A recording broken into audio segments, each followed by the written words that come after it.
Guillermo Mash, aka Without a Roof, reporting today on the Peace and Social Justice Show on a new Berkeley Law School study, the first of its kind, on the impacts of business improvement districts. And this was conducted by Berkeley Law Policy Advocacy Clinic on behalf of the Western Regional Advocacy Project. You're going to learn all about this coming up right now, but I want you to have two things. The link to the report, tinyurl.com/homeless exclusion districts. And I want to introduce my friend and colleague and comrade, Paul Bowden, the Executive Director of Western Regional Advocacy Project, kicking off our segment here on People Power Radio. Hey, everybody. Just want to let you know this press conference and actions and demonstrations around the privatization through the business improvement districts is happening today in Sacramento, in Denver, in Portland, Oregon, in Los Angeles, as well as here today. We are banding together. We are launching a campaign. We are saying no to the fact that wealthy neighborhoods become business improvement districts, and then the city starts paying rent for public space to these wealthy neighborhoods. They already got enough. If we want to improve conditions in the Bayview or in the Mission, and we want to do it without gentrification, without displacing poor people, we can't get anything out of these guys. And we're told, oh, we can't help you, we have to help everybody. But when the business improvement districts come in with artificial boundaries created through a petition process of the private property owners only, the city gives them, by law, a tax assessment. We are paying taxes to the business community for Civic Center. 51% of their budget is from City Hall and other public spaces. And what do they use that money for? Displacement. For total interest, the only interest of the business community. It raises rents, it raises the cost of living, it displaces poor people, and then they 74% on average is security. Now they have these bright red coated ambassadors. They have people sweeping streets and emptying garbage cans in the nice, very bright uniform. That's their public face. That's what they want people to see. Ambassadors and cleaning streets. While in fact, what they're doing is writing legislation to criminalize the presence of poor people, funding sit-lie campaigns, funding the takeover of downtown Denver. And most people don't even know who they are. Thank you, Paul. Good morning, everybody. As Paul said, my name's Jeff Selvin. I direct the Policy Advocacy Clinic at UC Berkeley School of Law. And over the last 3 years, clinic students have researched business improvement districts in California. Their findings are summarized in the report that's released today, and Paul and the RAP staff have copies of it. I'm going to provide some quick background about the study, and one of our students will share more details about the research findings. As Paul has said, BIDs are assessment districts. They're proposed by property owners, they're approved by cities, and they're authorized by state law. Most of the BIDs are private nonprofit organizations, or managed by private nonprofit organizations which represent the business interests in the district. Although they're present in almost every city in California, researchers and policymakers, and as Paul said, the public have paid little attention to their rise and growing influence in local and state affairs. BIDs, just for a little background, BIDs were first authorized by the state legislature in the 1960s as a form of public-private urban renewal. In the early years, they were managed by cities and funded by business license fees, which they used for things like promotional events and holiday decorations. In 1994, however, state lawmakers greatly expanded the authority of BIDs to raise and spend money, allowing them to collect revenue from local property owners and to use the new revenue on things like security and sanitation. Importantly, lawmakers also gave BIDs more autonomy to act independent of city oversight. Homeless advocates like RAP have been raising the alarm about the role of BIDs in criminalizing homelessness for many years, but our study is the first systematic look at the role of BIDs in managing public space and homelessness in California. So what do we study? Although BIDs are authorized by California law, the state doesn't even track them. We began our research by identifying about 200 BIDs across California's most populous cities. All right, listeners just joining, that was the beginning of the press conference in San Francisco on Tuesday the 18th. And next up is Shelby Nacino. She's one of the students that helped research and generate the report, and she was actually the one that interviewed me and other folks here in Chico so that they could cover the Chico area business improvement district in the report. So with no further ado, Shelby Nacino from Berkeley School of Law. My name is Shelby Nacino. I'm speaking today on behalf of the Berkeley Policy Advocacy Clinic student team that researched and authored the new BIDS report. As Professor Selbin noted, our key finding is that BIDS exclude homeless people from public spaces through aggressive policy advocacy and policing practices.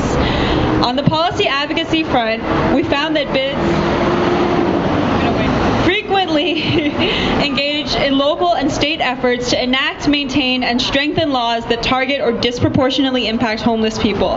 In fact, almost half of the BIDS we surveyed cited policy advocacy as one of their main expenditures. We further found that BIDS often utilize assessment revenue, including revenue from publicly owned properties, to fund their policy advocacy efforts.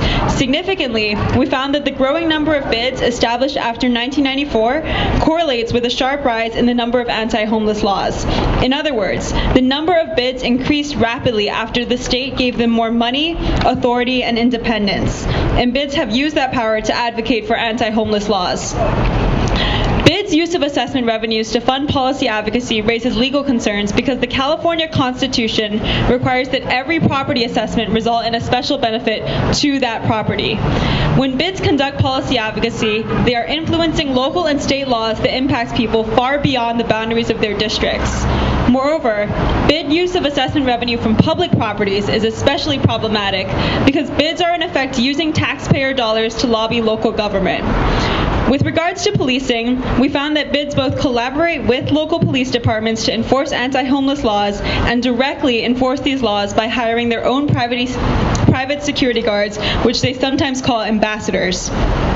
More than 90% of BIDS reported that they work with local police to enforce laws, and more than 2/3 said that they use either paid or volunteer security patrols.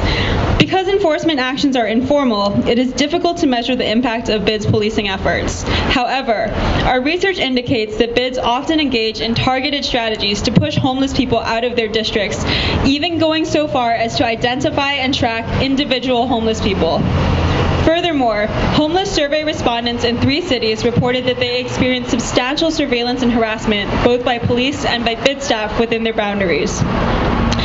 BID policing efforts also raise a number of legal concerns. Cities and BIDS have been sued by working together to remove the personal property of homeless people, and we found instances where BID staff members assaulted homeless people. In light of our findings and legal concerns, we make 3 main recommendations. First, the state legislature should amend state laws that grant BIDS broad authority to collect and spend property assessment revenue and to operate largely independent of government oversight. Lawmakers should prohibit BIDS from spending property assessment revenue on policy advocacy and policing. They should repeal BID authority to spend property assessment revenue on security and thereby policing, and they should restrict BID authority to assess revenue from publicly owned properties. Second, city governments should provide more careful scrutiny and regulation of BID activities within their jurisdictions. Cities can act immediately to reject BIDS that propose to engage in policy advocacy or policing practices. They can refuse to collaborate with BIDS that violate the rights of homeless people, and they can disestablish BIDS that spend assessment revenue on policy advocacy and policing. Third, BIDS should have greater accountability to all district residents and visitors. While the state and cities should act to stop BID activities that harm homeless people, BIDS themselves should stop engaging in anti-homeless policy advocacy. They should end policing practices that target or disproportionately impact homeless people, and they should work with rather than against homeless people, advocates, and service providers. Homelessness has reached crisis proportions in many California cities, primarily because of decades of government divestment from affordable housing and other public services. While business owners may have a legitimate interest in helping to address the crisis, our findings suggest that BIDS have only exacerbated the problem by trying to exclude homeless people from public space without addressing the causes and conditions of homelessness. Thank you. what's happening over in the East Bay. This is a united front. This is a multi-city, multi-state campaign to demand for our rights. And this person's been fighting for people's rights and fighting for her community for 30-something years, for a long time, probably her whole freaking life. Everybody say hey to Tiny. Yeah, we are the poverty scholars. That houseless mama, that houseless daughter. We are the poverty scholars. All the people you don't want to see, never want to be. Look away from me. What you gonna do? Arrest me?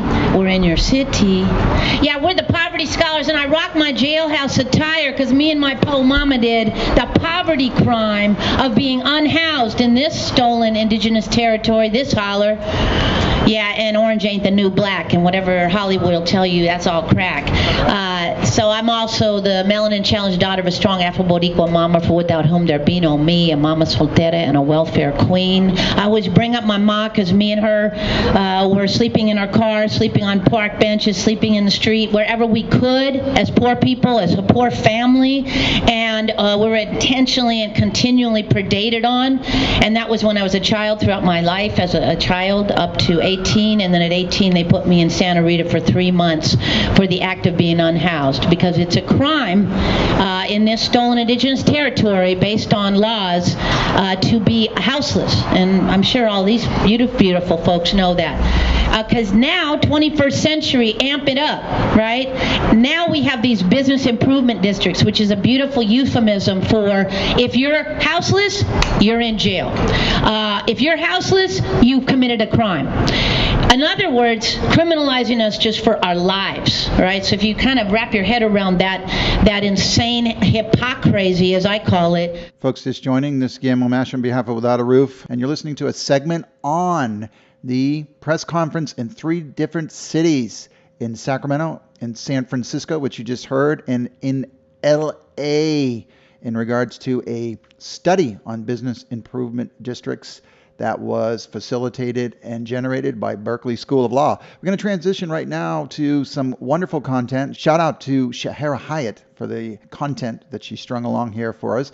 And Shahara is with the California Homeless Youth Project. And you're going to hear a poem that was by one of the folks at the event. And you're going to hear from Nikki, someone that has been a street advocate and someone out there making change happen in Sacramento for years. So enjoy this segment. And remember, if you have a roof, be grateful.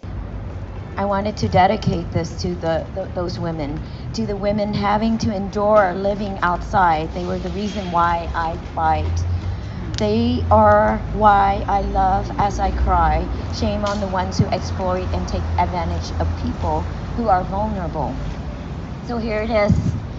The sadness and joy was apparent today.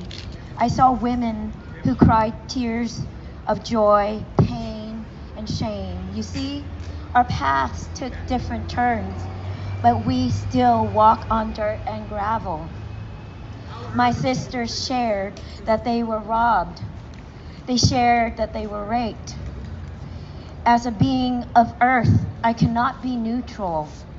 My heart broke in splinters. I loved with my heart and absorbed their pain. I knew what it was like being abandoned and alone to immeasurable pain. We may come from different places, yet I too hunger and crave belonging. I crave a world that embraces us without condemnation.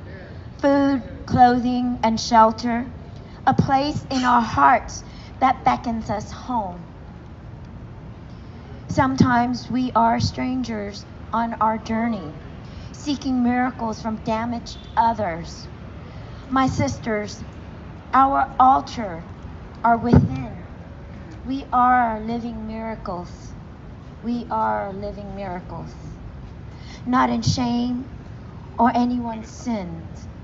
Your tears flow today bravely, washing away debris of unkind hands from yesterday, purifying cruelties by humans, housing souls in hiding. You are the miracle. As you smile and cry, you stand as a testament to love and light. Woo! open space where people are surviving. And the business improvement districts have kind of tried to categorize our space. They try to categorize this space. But what we can see clearly is that this space is for us. We're here on it. We've been here on it. Our ability to survive depends on us being here. Our abilities to survive depends on us being able to share with one another, to support one another, to do what Community Dinner Project has been out here doing. Sharing not just food, but sharing community, sharing awareness, talking about the issues, talking about this building and what happens in this building. And how they listen to the voices of the wealthy. And while they scorn the folks out here, the folks who go in there, the folks who are just trying to survive, just trying to tell it like it is. The report is really important, sheds light on an unlooked at issue. And that's the way capitalism is encroaching, taking over all of our public spaces, all of our abilities, our capacities, all of our autonomies and freedoms are being coerced, especially within public space and especially for the purposes of capitalism. And so it's my sincere gratitude to the researchers at the Policy Advocacy Clinic of Berkeley Law, to the Western Regional Advocacy Project, and to the individuals who shared their voices, whose experiences drive the purpose and the substance of this report. And to the advocates here locally that have been sounding the alarm on the very real impact of business improvement districts on our communities for some time now, calling us all to pay attention. Pay attention to how those with wealth use their power and influence to disparage, coerce, and degrade the situation of the poor. Pay attention to how those with power listen well and smile wide to those with capital-infused business interests, yet shut down and roll their eyes at the poor, black, brown, indigenous, and disabled who bring their trauma-infused human interests. And where there is intersection and these interests seem in conflict, you will see Sacramento City officials do the work of business districts instead of those experiencing hardship every time. Yeah. Guillermo Mash, aka Without a Roof, back in the studios here at KZFR 90.1 FM on behalf of the Peace and Social Justice Show. You've heard from San Francisco, you've heard from Sacramento around the groundbreaking Business Improvement District report from the Berkeley School of Law that looked at, I believe, over 200 cities throughout California.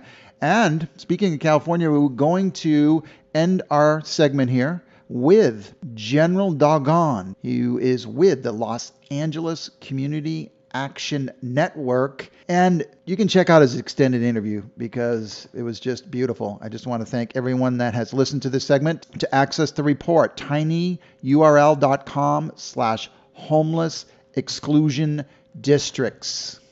All right, Guillermo Mash for KZFR 90.1 FM, and I have General. What's your name again? Let me get this. General Dogon. Guillermo Mash. I got General. El General Dogon. And that's right. He works for the LA Community Action Network, and we're welcoming him to KZFR. Tell us a little bit about the network and what you do. Yeah, for sure. First of all, thank you for having me. LA CAN, better known as Los Angeles Community Action Network, was founded here on Skid Row in the early 90s around civil and human rights violations. In fact, one of our first campaigns was disarming the bids. The name of the bids were the Central City East Association, better known as the Red Shirts. And at the time, they was all white males. They had 9mm handguns. And according to all the community residents, they was worse than the police. And so it was a policy lawsuit. We was working with residents out of the Rossmore Hotel who every time they would come out to smoke cigarettes and stuff like that was being sweated and harassed and moved along down the street by these bids. And so we ended up winning that suit, and it calls for them to drop the 9mm, calls for them to go through sensitivity training, calls for them to hire women because they didn't have not one woman working for them, and it calls for them to hire people of color because they didn't have not one person of color on their security squad team. So that was almost 20 years ago. right? And here it is, just last year, 2017, we just won another lawsuit against this same organization, right, for the same thing. This time it was more so centered around homeless people and them illegally confiscating and destroying homeless people's property. And that lawsuit was Carl Mitchell versus the city of Los Angeles, in which we found them in collaboration with LAPD stealing people's property. You know, LA Can, community-based grassroots organization here on Skid Row that do work primarily around advocating for extremely low-income housing for those that don't have housing. We have a civil rights program where we go out and we monitor and document interactions between law enforcement, private security guards, and Skid Row residents. We have a lot of victories to our account in both the housing and civil rights. For housing, we won one of the largest hotel preservation ordinances in the history of Los Angeles that preserved low-income housing for the next 50 years, because you had these greedy-ass developers that was coming in, turning our housing units into condos and lofts. And we also preserved a lot of property rights for people on the streets. We also do work around women's rights, and we do work around food, getting folks in the community the best things to eat. And so that's just a couple of the things that we do. You guys are really busy. Yeah, we trying to, the city is busy. Yeah, the city's busy. So basically, we trying to, fight back some of the oppression that they given us.